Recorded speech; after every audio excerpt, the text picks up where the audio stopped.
ulung panasin terbakar ini. Padahal tidak ada apa-apa. Terbakar ini. Sampai betul-betul kewalahan. Akhirnya apa? Dilemparkanlah oleh si Prit ini itu cincin langsung ke tengah laut dia. Sampai di tengah laut disambarlah oleh ikan ini, di mana ikan itu akan menjadi ongkos daripada Nabi Sulaiman. Betul, itu yang diberikan oleh bapaknya, oleh mertuanya, jadi ongkos Nabi Sulaiman. Begitu dilihat ini perut ikan mengeluarkan sinar, begitu budak dibuka dia, terpancar terus cincin Nabi Sulaiman ini ke seluruh arah. Maka gubuk reot tempatnya Nabi Sulaiman berbulan madu bersama perempuan jelek itu berubah menjadi istana. Perempuan jelek itu sendiri yang beristri dengan Nabi Sulaiman berubah menjadi sangat-sangat cantik, lebih cantik daripada Balqis. Bercantik. Nah, ini yang menyebabkan Nabi Sulaiman menjadi apa? Oh, ini cincin saya, kata Nabi Sulaiman. Ini dia cincin saya ini. Maka karena apa? Pengaruhnya begitu drastis ya. Gubuk reot berubah jadi istana. Perempuan jelek yang diperistri oleh Nabi Sulaiman itu berubah menjadi sangat-sangat cantik. Oh, ini dia sudah cincin saya, katanya. Dipakailah cincin oleh Nabi Sulaiman, kembali tampanannya. Kembali ke tampanannya. Kembali kerajaannya. Akhirnya begitu kembali dia ke istana, semua ifrit jin yang tadi meninggalkan Nabi Sulaiman, para pegawai para berdatangan minta maaf kepada Nabi Sulaiman. Tak minta maaf. Tapi Nabi Sulaiman bilang apa? Saya tidak pernah marah walaupun saya digitukan. Dipukul satu babak belur. Tapi dia tidak merasa marah. Kalau kalian berterima kasih, jangan terima kasih kepada saya, tapi berterima kasih kepada Allah, kata Nabi Sulaiman. Nah, ini adalah salah satu daripada kisah. Lalu apa penyebabnya? Penyebabnya dia dihukum itu lantaran di rumahnya ada timsal, patung yang disembah. Tapi Nabi Sulaiman biarkan orang menyembah patung. Memang membuat patung pada waktu itu bukanlah suatu yang terlarang, masih hal biasa. Maka dan demikian dihukum perempuan itu. Padahal hati kecil yang mengatakan, so, kenapa saya begini? Akhirnya Nabi Sulaiman pun kembali untuk menjadi raja. Setelah kembali cincinnya ini, padahal cincin itu tidak ada pengaruhnya, tidak punya asar, tidak punya bekas. Hakikatnya yang merubah dia adalah Allah. Sehingga walaupun tanpa cincin itu pun Nabi Sulaiman akan tetap menjadi bahagia, akan menjadi kaya. Walaupun dia tidak jadi raja lagi, dia tidak lagi jadi rasul. Nah, dia akan tetap gagah, yaitu jaya. Sehingga dengan demikian ada penyebab lain kata daripada para ahli sejarah, yaitu ada seorang perempuan melapor kepada Nabi Sulaiman tentang perihal ayahnya yang bersengketa dengan seorang. Tapi kemungkinan pada waktu itu Nabi Sulaiman langsung sibuk mungkin. Ya, katakanlah kalau begitu suruh si Anu dulu ya. Saya ini nanti akan masuk ke kantor apa kata Nabi Sulaiman. Akhirnya betul suruh. Banyak permasalahan. Salah satunya adalah seorang yang berseteru dengan bersama lawan seterunya. Itu yang diangkat permasalahannya oleh anaknya. Lapor pada Nabi Sulaiman, Rasulullah, ayah saya bersengketa dengan si fulan. Tolong supaya diselesaikan masalahnya dan seadil-adilnya. Tapi Nabi Sulaiman tidak menyelesaikan permasalahan ini, namun dia selesaikan permasalahannya di rumah. Akhirnya apa? Tidak lakukan oleh Nabi Sulaiman untuk menginterogasi kedua belah pihak. Tetapi di dalam diri Nabi Sulaiman, karena melihat perempuan ini perempuan cantik, sudah ayahnya saya menangkan, walaupun mungkin ada kesalahan dan keliruan yang saya menangkan. Perasaan dalam hatinya semacam ini, itu juga merupakan salah satu daripada sebab Nabi Sulaiman dicopot kebesarannya sebagai Nabi Rasul dan sekali raja. Banyak kisah-kisah daripada beliau yang membuat kita mengambil suatu inspirasi agar kita dapat lakukan dalam kehidupan ini.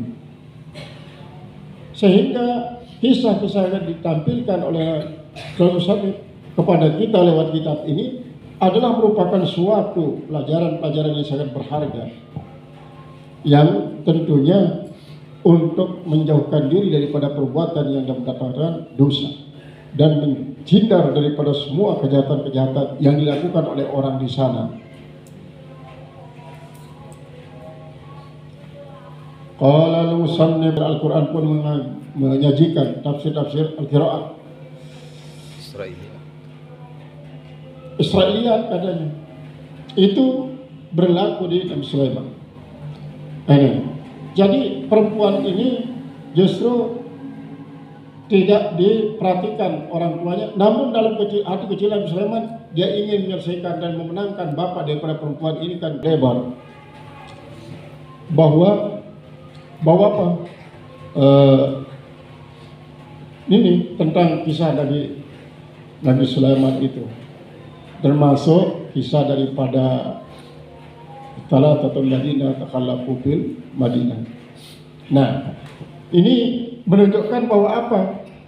Sedikit kesalahan bisa kita mendapatkan balasannya di dunia. Tetapi kalau sekarang, karena Nabi Muhammad rahmatan lil alamin, maka ternyata betapa banyak umat Muhammad yang melakukan kesalahan-kesalahan sampai kezaliman yang memuncak, mengorbankan sekian banyak orang, namun tidak diturunkan azab. Karena apa? Nabi Muhammad ada di tengah-tengah mereka. Pada saat Nabi Muhammad masih hidup. Karena apa? Lam nu'adzibal qauma wa anta fihim wa la nu'adzibal qauma wa hum mustaghfirun. Saya tidak menghukum suatu kaum sementara kau berada di tengah kaum itu, dan saya tidak akan menghukum suatu kaum selama mereka masih beristighfar. Di sini Allah memposisikan istighfar pada posisi Nabi kita Nabi Muhammad SAW. Nabi boleh setelah berpulang ke rahmatullah ribuan tahun yang sudah lewat, tapi al-mustaghfirun tidak akan kena dengan azab ketika terjadi azab di sekitar orang-orang. Karena apa? Rasul sendiri pernah bersabda, ya, ahabbul aswati ilallahi salatu aswati. Suara yang paling dicintai oleh Allah Subhanahu wa taala ada tiga. Ada tiga suara yang paling dicintai oleh Allah, paling disenangi. Pertama, sautud dik. Suara ayam jantan. Suara ayam jantan yang bagaimana tapi? Yang lokal, yang sasak. Karena apa? Kalau ayam jantan sasak itu kalau dia bersuara pasti berkata,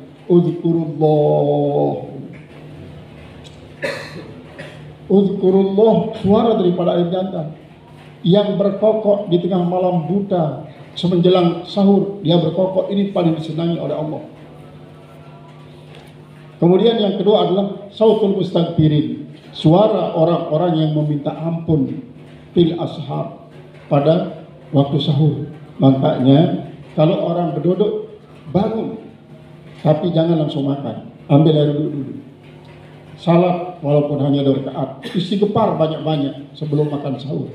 Makan sahurnya nanti ikuti Umar bin Khattab. Karena Umar bin Khattab la yatasahharu illa idza ja'al fajr. Umar bin Khattab itu tidak pernah makan sahur kecuali apabila akan jadi izazar pun lima yastaqbalu min zaman illa idza ja'al fajr. Umar bin Khattab tidak akan pernah mau makan sahur kecuali apabila lagi sebentar akan datang waktu fajar, baru dia makan sahur. Nah, itu yang kita ikuti. Karena apa? Makan sahur itu sendiri sunat, dan mentakhirkan makan sahur juga sunat. Maka orang-orang yang membangunkan sahur ini luar biasa pahalanya. Karena dia tidak hanya membangunkan orang untuk makan sahur, tapi dia membangunkan untuk salat tahajud juga. Setelah kita makan sahur, jangan tidur. Jadi ada 9 amalan yang kita lakukan. Jangan tidur. Salat subuh, selesai salat subuh jangan tidur. Kalau mau tidur nanti jam 9 atau jam setengah 8. Bentar saja. Karena begini, karena kalau kita biasakan diri kita tidur terus, ngantuk terus. Makanya kalau kita ya tidur tapi jangan rebahkan kepala. Karena apa? Duduk caranya. Duduk. Sekedar untuk menghilangkan rasa ngantuk saja. Supaya apa? Supaya kita beraktivitas. Karena apa? Karena pada saat itu Allah menurunkan barakah kehidupan kita. Ternyata ada penelitian tentang hal ini. Itu yang disampaikan oleh Kiai Asep kemarin waktu hall di Kediri, Bang Ibrahim. Ada yang mengadakan penelitian kenapa di pagi hari itu Allah menentukan rezeki buat hambanya yang jaga setelah salat subuh tidak tidur-tidur. Ternyata ada kaitannya. Ada kaitannya dengan hal itu. Karena semua ini punya sirkulasi berkaitan, kausalitasnya itu berkaitan. Akhirnya Kiai Asep ini sangat yakin ya. Akhirnya dia termasuk sekarang menjadi salah satu bahkan satu-satunya Kiai yang miliarder. Kiai Asep itu yang kedua berbulu. Nah, itu artinya kita harus melakukan apa yang disukai oleh Allah. Baca Al-Quran. Baca Al-Quran. Suara ini sangat disenangi oleh Allah. Kemudian istighfar. Walaupun kita tidak bersuara besar, membuat kegaduhan misalnya, pokoknya kita baca itu disenangi oleh Allah Subhanahu Wa Taala. Karena apa? Karena ini dalam kaitannya dengan kita masing-masing, supaya betul-betul menjadikan semua itu adalah dari pelajaran, dari target. Nah, begitu juga setelah Nabi Sulaiman dikerumuni oleh para jin, oleh para iblis yang minta maaf, minta ampun kepada Sulaiman. Nabi Sulaiman berkata, saya tidak mencaci maki kalian, karena itu semuanya datang dari Allah. Karena Nabi Sulaiman pada waktu itu hilang dan gaflah dan lupa. Jadi Israiliyat ini ya, waruya fi Israiliyat, dan diriwayatkan pada Israiliyat, anna rajulan tazawwaja imra'atan, bahwa seorang laki-laki menikahi seorang perempuan min baldatin ukhra, dari negeri lain atau dari desa lain, kampung lain. Fa arsala abdahu liyahmilaha, maka dia mengutus akan budaknya untuk membawa itu perempuan datang ke rumah itu si laki-laki ini. Farawadathu nafsuhu, farawadathu, maka menggoda akan itu si budak oleh nafsunya, wa talabathu biha, dan ia minta supaya perempuan yang akan nikah bersama laki-laki Israel ini agar melayani dia untuk berbuat serong. Karena begitu besar godaan setan pada laki-laki budak ini. Fajahadaha, maka dia lawan. Apa yang dilawan? Nafsunya itu yang dilawan. Wasta'zama, lalu minta perlindungan dari Allah. Dia minta perlindungan dari Allah. Jadi dia tertarik karena memang perempuan ini sangat cantik. Pantas tuannya tergoda. Dengan mas kawin berapapun dia akan beri keluarkan mas kawinnya. Tiba-tiba kesempatan ini tidak akan bisa datang kembali, kata si budak. Lah, tapi dia bisa melawan dirinya sendiri. Qala fanaba'ahu Allah bi barakati taqwahu. Maka fanaba'ahu Allah, maka diangkat menjadi nabi akan dia oleh Allah dengan berkat ketakwaannya. Fakana nabiyan fi Bani Israil, maka jadilah dia menjadi seorang nabi di tengah kaum Israel. Nah, jadi karena memang pengangkatan nabi masih ada pada waktu itu, maka karena dia mampu untuk menaklukkan hawa nafsunya sendiri, dia pun dibangkitkan menjadi nabi di kalangan Bani Israel. Itu mudah tadi itu, karena dia mampu melawan hawa nafsunya. Wa fi qasas Musa, dan pada kisah-kisah Nabi Musa alaihissalam, anahu qala, bahwasanya nah berkata lil hadir, bagi Nabi Khidir maksudnya alaihissalam, bima atra'akallahu ala ilmil ghaib, dengan apa Allah memberitahukan kepada engkau ilmu gaib, artinya supaya kau tahu yang gaib-gaib itu kau bisa tahu, gaib dari orang kau sendiri tahu. Apa yang menyebabkan kau bisa untuk mendapatkan hal itu? Karena Nabi Musa bertanya kepada Nabi Khidir. Qala bitarkil ma'asi, katanya, yaitu adalah dengan meninggalkan maksiat, li ajlillahi ta'ala, karena Allah Ta'ala. Saya meninggalkan maksiat bukan karena siapa-siapa, tapi karena Allah. Ini kan Nabi Khidir itu dulu hidupnya pada zaman Iskandar Zulkarnain, sama-sama dengan Iskandar mencari Ma'ul Hayat. Tapi Iskandar tidak berhasil. Ya. Tapi Nabi Khidir yang berhasil mencari sumber Ma'ul Hayat itu dan minum. Akhirnya Nabi Khidir hidup sampai sekarang masih. Dia menjadi seorang nabi di antara 4 nabi yang masih hidup, 2 di bumi, 2 di langit. 2 yang di langit Nabi Idris dengan Nabi Isa, sedangkan 2 di bumi adalah Nabi Khidir dan Nabi Ilyas. Jadi Nabi Khidir tidak serta-merta dia langsung mendapatkan keramatan dan kemuliaan semacam itu, tetapi adalah dia mujahadah melawan hawa nafsunya, dia tinggalkan semua jenis kejahatan-kejahatan. Akhirnya dibukakan dia hijab oleh Allah, apa yang tidak diketahui oleh orang, Nabi Khidir bisa mengetahuinya. Dia jadi ahli kasyaf dan musyahadah.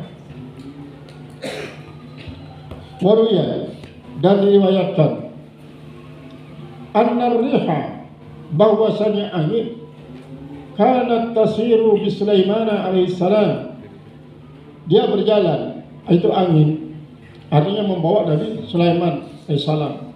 Panadara ila kamisi, maka Nabi Sulaiman melihat kamisnya, bajunya, nazratan, satu pandangan.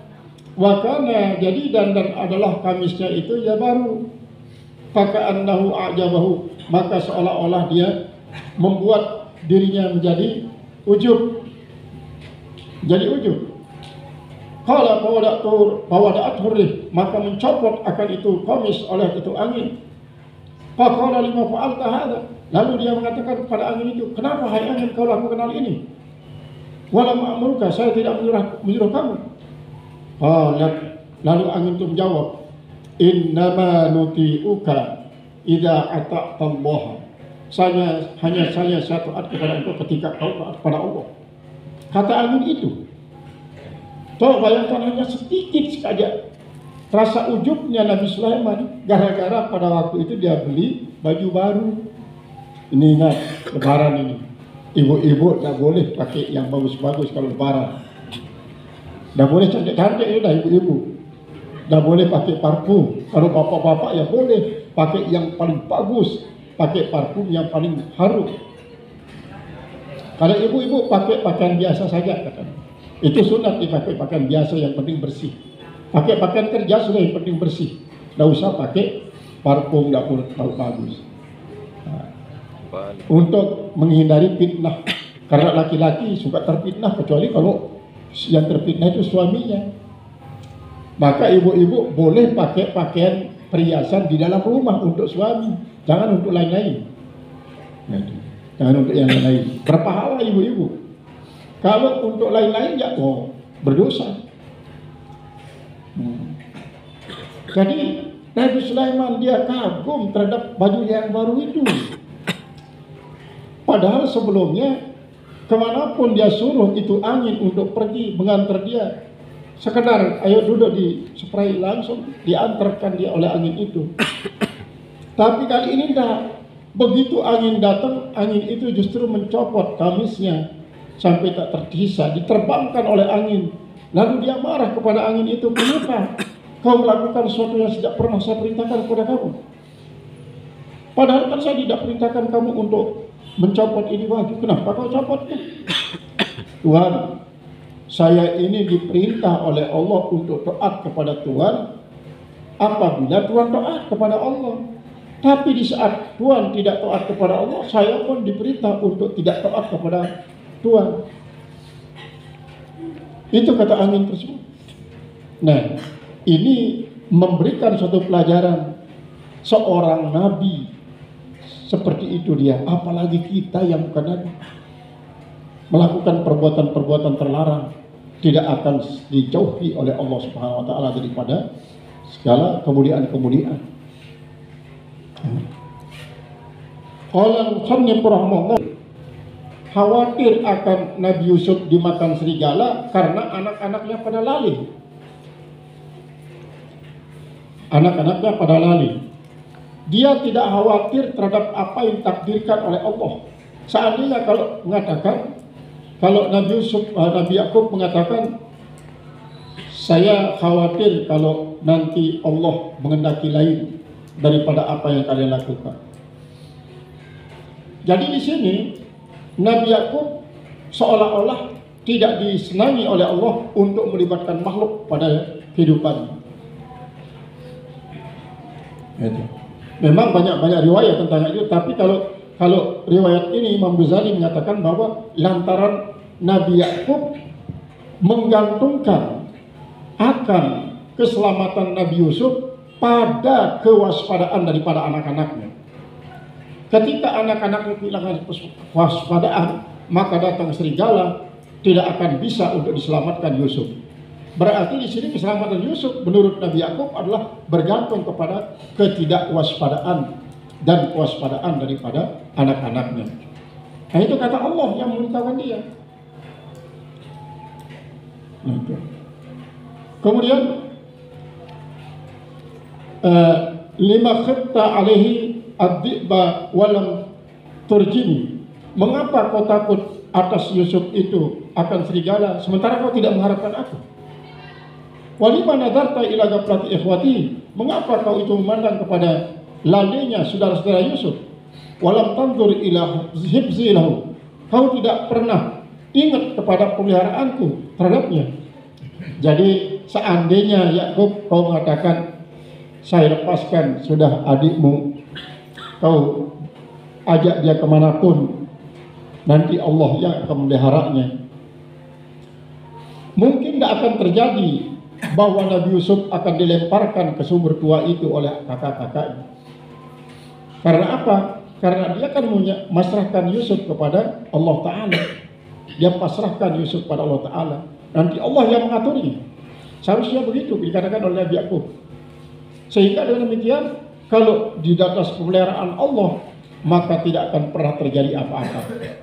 Akhirnya terjadilah kebohongan dari saudara-saudara Nabi Yusuf alaihissalam kepada orang tuanya. Dia mengatakan apa? Dimakan oleh serigala. Ini kan dimakan oleh serigala. Sementara baju Nabi Yusuf yang dicopot itu sudah dilumuri dengan darah domba. Ketika diperlihatkan kepada Nabi Yakub, dia sadar ini bukan darah manusia tapi darah domba. Pokoknya kau harus cari adikmu. Sampai dia awalam tu'min, kau tidak percaya kepada saya, pada kami, kata daripada anak-anak Nabi Yakub. Saya tidak percaya pokoknya. Kalau memang betul, coba nanti tangkap salah seekor serigala. Saya ingin interogasi itu serigala. Maka ya karena dia sebanyak 9 orang pergi ke hutan mencari seekor serigala. Kebetulan ada seekor serigala yang sudah dewasa, lewat di puncak gunung, itu ditangkap, dibawa sampai kepada Nabi Yakub alaihissalam. Lalu ditanya, benar nggak kau makan anak saya si Yusuf? Itu. Benar enggak? Lalu si serigala itu mengatakan, demi Allah yang mengutus Tuhan, saya dipesan oleh kakek saya, kata serigala itu, bahwa keturunannya diharamkan untuk mengganggu keturunan para nabi. Kakek saya itu hidup pada zaman kakek Tuhan. Kakek Nabi Yakub itu kan Nabi Ibrahim. Kakek saya mendengarkan kakek Tuhan mengatakan bahwa silaturahim itu adalah suatu yang membawa berkatan kehidupan. Oh, berarti kamu ini pergi meninggalkan rumah, mau pergi kemana? Saya akan bersilaturahim dengan keluarga saya di puncak gunung yang ada di sebelah sana.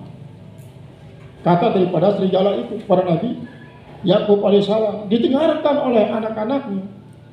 Apa kata daripada serigala itu terhadap Nabi Yakub yang menanya dia tentang perihal Nabi Yusuf. Sementara Nabi Yusuf itu sudah nyaman. Jangankan dia masukkan hanya sekedar di dalam sumur, maka akan berubah menjadi bagian surga. Karena apa? Di dalam sumur itu Nabi Yusuf tidak sengsara. Penjara saja bisa berubah menjadi surga ketika Nabi Yusuf ada. Lalu malaikat Jibril menempatkan Nabi Yusuf di atas sebuah batu di dalam sumur itu, dan dibawakan pakaian yang dipakai dulu oleh Nabi Adam alaihissalam, itu yang dipakai oleh Nabi Yusuf. Nah, ini ternyata sedikit kesalahan kita bisa mendapatkan hukuman di dunia ini. Tetapi seperti tadi, kita umat Muhammad masih beruntung. Karena apa? Posisi Nabi bisa ditempati pada hari ini adalah dengan istighfar. Maka salah satu daripada upaya kita untuk bisa terhindar daripada bencana, istighfar, banyak-banyak istighfar. Karena istighfar adalah salah satu daripada suara yang sangat dicintai oleh Allah Subhanahu wa taala, yaitu sautul mustaghfirin bil ashari. Wa tadri, dan kau tahu, lima radatuhu alaika, karena apa saya kembalikan akan itu Yusuf kepada engkau? Tahu kamu enggak? Qala la. Ya, Nabi Yakub mengatakan enggak. Qala li annaka rajautani, karena kau itu kan mengharapkan saya. Wa kunta, dan katakan, asallahu ayyatiyani bihim jami'an, moga-moga Allah mendatangkan kepadaku dan mereka itu semuanya. Nanti. Itu kan kamu berharap. Kalimat asa ini sama dengan apa? Sama dengan la'alla litaraji. La'alla litaraji, asa litaraji. Tapi kalau Allah Subhanahu wa taala berfirman, taraji itu menjadi tahqiq dia. Wala'allakum tattaqun, pasti orang puasa menjadi takwa kalau dia betul-betul menjalani puasa dengan baik. Wa bima qulta, dan juga dengan sebab kau mengatakan, idhabu fatahassasu min Yusufa wa akhihi wala tai'asu. Nah, kalimat tai'asu ini, pergilah kamu, pergilah kalian, coba kalian coba awasi, teliti dari Nabi Yusuf, dan saudaranya. Wala tai'asu, jangan sekali-kali kalian berputus asa. Nanti kalian coba ya, kalian perhatikan dari Yusuf. Padahal Nabi Yakub dia belum tahu bahwa raja yang sangat-sangat bijaksana itu adalah anaknya sendiri. Tapi dari isyarat mengatakan fatahassasu min Yusufa ini, seolah-olah mulutnya tergerak oleh kuasa ilahi untuk mengungkap bahwa Yusuflah itu sesungguhnya yang memberikan pelayanan besar-besaran setelah dia dipercayai untuk menjadi Perdana Menteri pertama bidang keuangan, jadi Menteri bidang keuangan, bidang logistik, kemudian sampai dia menjadi raja pada waktu itu. Maka pada kalimat wala tai'asu, jangan putus asa, ini berarti masih ada harapan. Makanya seperti yang diajarkan kemarin, kalau kita itu di dalam hikmah yang terakhir kita baca kemarin itu, apabila dihinggapi oleh dosa, maka janganlah dosa itu membuat kita menjadi putus asa. Mungkin saja dosa yang kita lakukan itu adalah merupakan dosa yang terakhir, lalu akan berganti dengan ketaatan-ketaatan. Jangan sampai berputus asa daripada Keistiqomahan. Istiqomah saja. Siapa tahu nanti Allah akan mengampuni semua dosa tersebut. Nah, itu kan kemarin itu dikatakan di dalam hikmah terakhir kemarin. Nah, artinya apapun sebesar apapun dosa kita, jangan pernah berputus asa, karena dosa putus asa ini jauh lebih besar daripada dosa yang mempengaruhi kita untuk berputus asa. Wa kadzalika, dan begitu juga lamma qala Yusuf li sahibil mulki li basabil maliki, manakala berkata Nabi Yusuf bagi teman daripada raja itu, Ulkurni inda rabbika. Ini waktu Nabi Yusuf berada di di penjara. Nabi Yusuf di penjara. Coba sebut nama saya. Sebut nama saya di hadapan tuanmu. Jadi Rabbi dalam artinya raja, di hadapan raja. Tapi lupa itu siano yang dipesan oleh Nabi Yusuf itu, lupa dia untuk menyampaikan. Akhirnya seharusnya Nabi Yusuf begitu akan disampaikan pesannya ini oleh tempat yang berpesan akan dikeluarkan. Tapi karena si yang membawa amanat ini lupa, sampaikan kepada raja, akhirnya berperpanjang tahanan daripada Nabi Yusuf alaihissalam. Qala Allah Ta'ala, fa'ansahu syaitan, maka melupakan akan orang itu syaitan. Syaitan zikra Rabbi, untuk memberikan peringatan kepada Tuhannya. Pada bisa pisijini beda asli, maka akhirnya tinggal lagi Nabi Yusuf di dalam penjara itu berapa tahun lagi. Jadi berapa tahun lagi dia tinggal di sana. Terjadi itu sebenarnya kalau disampaikan oleh orang yang dipesan ini kepada rajanya, maka saat itu Nabi Yusuf akan dikeluarkan. Tapi orang ini kena dia dengan tipu daya setan. Mungkin ada yang membuat dia lalai ketika dia sampai di hadapan raja, tidak disampaikan kepada raja. Jadi zikr Rabbi di sini adalah memberikan peringatan kepada tuannya, artinya akan apa yang disampaikan oleh Yusuf, sehingga diharapkan itu. Tapi karena dia adalah dilupakan oleh setan, akhirnya Nabi Yusuf menjadi, berarti di sini perbuatan yang dilakukan oleh orang lain tapi masih ada kaitannya dengan Nabi Yusuf, menyebabkan Nabi Yusuf diperpanjang masa tahanan di penjara. Berarti itu merupakan hukuman kepada Nabi Yusuf. Walaupun orang-orang di penjara pada waktu itu, selama Nabi Yusuf ada, maka penjara itu terasa surga. Terasa surga penjara itu. Tidak dirasakan sebagai penjara. Karena apa? Itulah karena salah satu daripada mujizat daripada Nabi Yusuf alaihissalam. Wa amthalu hadhil hikayah, dan contoh-contoh daripada hikayat ini, artinya hikayat seperti ini itu maksudnya. Jadi ini dapat sifat liwausu, la tanhasiru, tidak terbatas, artinya banyak sekali. Makanya di dalam kitab Safaul Ma'rifah Bizaka'il Mudrikah, di situ banyak hikayat-hikayat yang termasuk saya sendiri yang bikin. Ada beberapa hikayat yang saya bikin di Safaul Mudrikah, Safaul Ma'rifah Bizaka'il Mudrikah itu. Itu yang termasuk yang judulnya Asarul Hikayah lil Ma'rifatillah. Artinya ada pengaruhnya hikayat itu bagi ma'rifat pada Allah. Ada pengaruhnya, walaupun untuk sampai kepada maqam ma'rifat itu kita terus bebas total daripada pengaruh selain daripada Allah. Tetapi untuk sampai kepada bebas total daripada pengakuan, bebas total daripada pengaruh selain daripada Allah, kita berangkat dari itu dulu, bahwa memang ada. Kan sesuai dengan judulnya kan, Safaul Ma'rifah Bizaka'il Mudrikah, yaitu jernihnya ma'rifat itu adalah dengan sebab kecerdasan daripada mudrikah. Berarti di sini ada sebab. Zakaul mudrikah ini menjadi sebab daripada Safaul Ma'rifah. Maka di dalam uraian-uraiannya beberapa contoh daripada pengaruh itu semua ada pengaruhnya. Semua ada pengaruhnya terhadap semuanya mudrikah kita, ma'rifah kita. Namun nanti pada kesimpulannya itu adalah majazi semua. Majazi semua. Karena pada hakikatnya semua yang berpengaruh adalah Allah. Karena itu dikatakan oleh para ahli tauhid ya, terutama sekali Imam Sanusi. Siapa saja yang mengatakan api itu bisa membakar, kafir, kata Imam Sanusi. Siapa saja yang mengatakan gergaji itu bisa motong, itu kafir. Kalau majazi, ya boleh bahwa tali bisa terpotong oleh gunting, kemudian kayu bisa terbakar oleh api. Tapi secara hakiki yang membakar itulah Allah. Kalau Allah mau, tanpa membakar pun bisa mengeluarkan abu. Kenapa? Karena pada semua alam ini ada apinya, unsur apinya.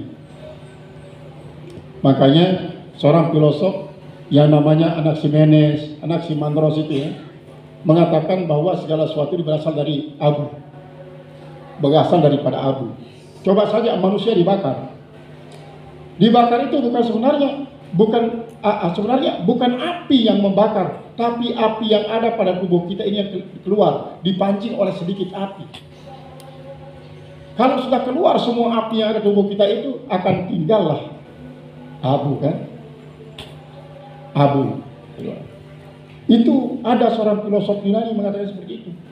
Saya ingat betul itu ya. Jadi Anaximenes dan Anaximandros itu saya pelajari dulu pada waktu kelas 2 istilahnya kalau di IAIN. Belum ada semester itu. Tahun 1908 berapa jadi? Tahun 1982. Kita kan belajar filsafat tentang asal usul daripada alam semesta. Ini yang kalau filosof yang bukan filosof Islam, dia berangkat dari pemikiran dulu. Berbeda dengan filsafat Islam. Kalau filosof Islam berangkat dari ayat Al-Quran, dari hadis, baru dia uraikan dengan hasil ra'yunya. Tapi kalau filosof Yunani, karena dia belum mengenal wahyu, maka dia berpikir dan mengadakan penelitian sampai ada yang mengatakan bahwa segala sesuatu ini berasal daripada dari abu. Kalau dari air kan sudah sejalan dari abu. Ternyata di situ dia, karena semua makhluk benda ini termasuk dalam tanah pun ada apinya. Kalau tanah dibakar, maka dia akan menjadi abu. Tapi abunya ini adalah kalau dibentuk dia bisa menjadi macam-macam sesuai dengan kandungannya. Karena apa? Karena di dalam bumi ini ada 120 unsur. Sebagaimana dalam tubuh kita ada 120 unsur. Kalau di bumi ada emas, di tubuh kita ada emas. Kalau di bumi ada selaka, itu ada perak, di tubuh kita ada perak. Kalau di bumi ada karbon, di tubuh kita ada karbon. Makanya miniatur bumi itulah tubuh kita ini. Nah, ini artinya dalam kaitan dengan hal itu semua, ternyata ada pengaruhnya secara majazi, tapi tetap ada pengaruh secara majazi. Jadi karena semua ini ada kandungan apinya, coba dipancing dan sedikit api, maka api nanti yang ada tubuh di dalam semua itu akan keluar, maka yang tersisa hanyalah abu. Jadi banyak di sini katanya. Jadi banyak sekali. Walau yarid bihal Quran, dan tidak pernah mendatangkan dia oleh Al-Quran. Maksudnya secara eksplisit. Secara implisit memang Al-Quran mengandung segalanya. Wal akhbar, dan tidak dikandung oleh hadis juga. Tapi kisah-kisah nyata. Kisah-kisah nyata. Kemudian itu juga tidak pernah oleh apa? Waraudul asmari, dan tidak juga didatangkan oleh, jadi Raudul Asman, yaitu tidak pernah juga didatangkan oleh catatan-catatan para sejarah secara terdahulu. Pada dasarnya asmar itu warna kulit sama laun, yang telah hitam manis. Asmar itu juga bisa mengandung arti jamak taksir daripada samartul mismar. Balil gardu, tetapi tujuan biha dengannya al-i'tibar, untuk mengambil pelajaran, wal istibsar, dan untuk mencari kelihatan dengan apa? Istibsar ini adalah ainul basirah, bukan ainul basariyah. Ita'lama annal anbiya, supaya kau tahu bahwa para nabi rasul alaihi wassalam, mudah-mudahan atas mereka itu keselamatan, lam yatajawaz anhum bil dzunubis sighar, yaitu tidak bisa terlewatkan daripada mereka dosa-dosa kecil. Dalam arti para nabi rasul pun bisa terhinggapi oleh dosa kecil. Fakaifa yatajawazu, bagaimana akan bisa terlintas min gairihim daripada para nabi bizunubil kibar, para zunub dosa-dosa besar. Artinya kalau para nabi rasul pun tidak bisa bebas total daripada dosa-dosa kecil, nah bagaimana dengan kita yang bukan nabi rasul akan bisa bebas total daripada dosa besar? Naam, kanat sa'adatuhuma an ujilu bil ukubati. Nah, memang kadang-kadang kebahagiaan daripada keduanya yaitu pada bahwa mereka itu disegerakan untuk mendapatkan hukuman, walam yu'akharu ilal akhirah, tetapi tidak ditunda hukumannya sampai akhirat. Artinya sangat beruntung mereka itu diberikan kesenangan dengan diberikan hukuman di dunia. Karena apa? Dengan berlalunya hukuman dunia ini nanti dia mendapatkan pelajaran. Jadi imannya menjadi kuat. Tidak ditunda daripada diberikan di akhirat, lebih baik sekarang dihukum. Begitu. Wal asqiya, dan orang-orang yang rugi. Yumhaluna, mereka itu ditunda pengazabannya, liyazdadu ithman, supaya mereka bertambah banyak dosa. Wali anna adzabal akhirah, karena bahwasanya azab akhirat itu asyaddu akbar, jauh lebih keras dan lebih besar. Fahadha aidan, maka ini juga mimma yang bagi, daripada apa yang sebaiknya, ayat surah, sungguhnya itu akan bermanfaat fi tahriki dawa'i taubah, yaitu pada menggerakkan ajakan untuk bertaubat. Jadi perlu memang kisah-kisah itu supaya pertama mungkin akan bisa menumbuhkan raja mereka bagi orang-orang yang tadinya berputus asa dengan dosanya. Akan timbul raja, akan timbul harapan supaya dia mempunyai harapan besar agar dia tidak berputus asa. Yang kedua, mungkin dengan demikian juga akan berbuat apa yang berusaha untuk sejauh-jauhnya daripada dosa. Jadi itu termasuk ilaj, ya, cara untuk mengobati orang-orang yang istimrar ala ma'asi supaya dia tidak berputus asa dengan dibacakan ayat-ayat targhib, ayat-ayat hadis-hadis targhib, hadis-hadis tarhib, ayat-ayat juga tarhib. Itu dibacakan, termasuk kisah-kisah semacam ini. Kan Rasulullah sendiri kan juga mengkisahkan, ya, mengkisahkan Israiliyat, sehingga orang-orang yang ada pada zamannya mengambil pelajaran. Karena memang itu, ya, seperti yang sudah diceritakan sebelumnya, memang pengaruh daripada metode cerita ini adalah sangat-sangat besar. Karena apa? Makanya salah satu daripada sistem pendidikan klasik dengan menggunakan dongeng pengantar tidur. Dongeng pengantar tidur. Alangkah bagusnya kalau anak-anak kita yang sekarang ini, yang anak-anak popok, bukan anak-anak papa dan pepak, tapi anak-anak popok, supaya jangan diantarkan tidurnya dengan game, tapi antarkan tidurnya dengan dongeng. Bikinkan saja dongeng-dongeng, akan berpengaruh bagi kejiwaannya, sehingga dia tidur di saat dia sedang asik mendengarkan dongeng. Itu kemarin saya lihat ada perempatan di sebelah barat rumah sakit jiwa itu, ada SD di bawah. Itu ada tema dia memperingati nuzul Quran di SD itu. Apa temanya? Dongeng dan nuzul Quran.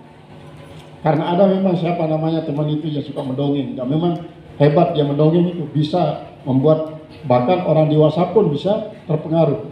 Yang jadi dongengnya adalah surat-surat pendek di dalam Al-Quran, misalnya surat Al-Fil, itu yang dibaca dengan mimik dan dengan gaya yang